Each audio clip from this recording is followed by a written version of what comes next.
ahead, the trial for Donald Trump's former campaign manager begins this hour. What it means for the ongoing Russia investigation will go live to the court. Plus, Iran slams President Trump's invitation to meet, saying it has its own preconditions. Plus, anyone in the U.S. could soon be able to make their own plastic gun. Why gun safety advocates are sounding the alarm. All that and much more right here at the International Desk.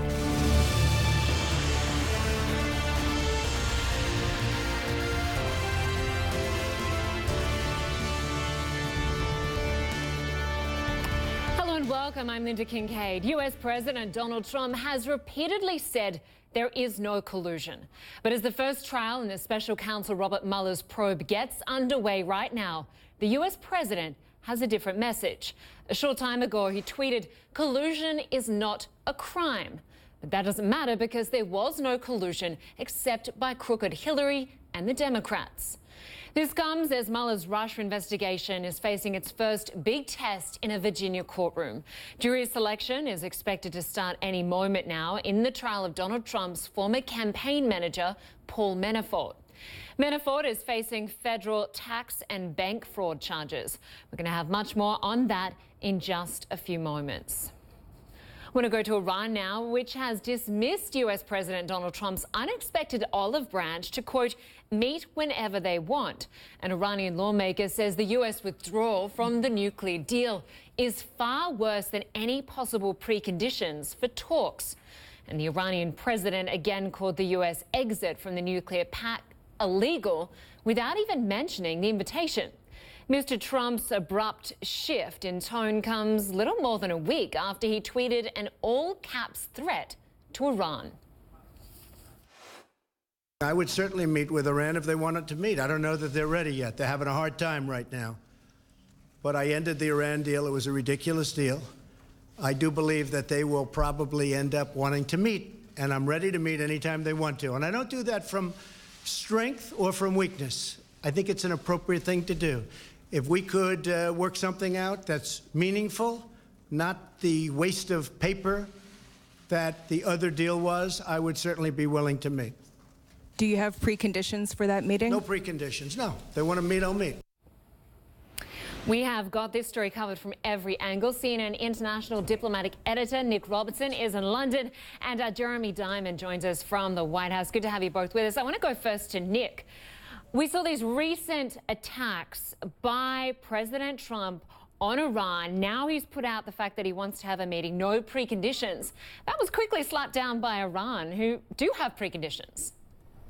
Yeah, what we've heard from the Deputy Foreign Minister there is that the chance of talks with Washington just aren't going to happen as long as the United States, they say, is putting pressure on their economy and threatening them with sanctions. So from their perspective, we've heard the pushback, you know, from other lawmakers, those saying, look, you know, the idea of no preconditions is ridiculous in the face of President Trump getting out of the JCPOA agreement. I mean, this was an agreement between 6 nations, and President Trump, in the words of President Rouhani, has illegally broken that agreement. So they're saying that that's a worse situation to be in.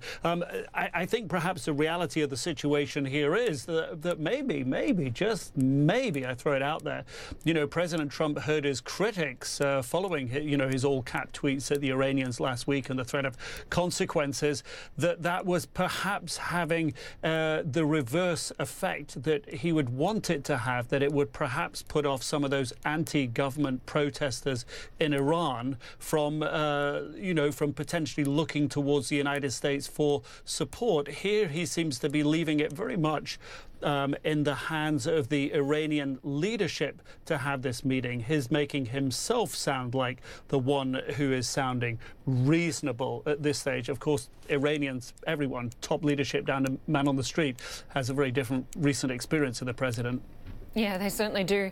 I want to go to Jeremy Diamond at the White House, because we've heard from the Secretary of State, Mike Pompeo, who has been forced to walk back Trump's rhetoric. Let's just take a listen to what he had to say.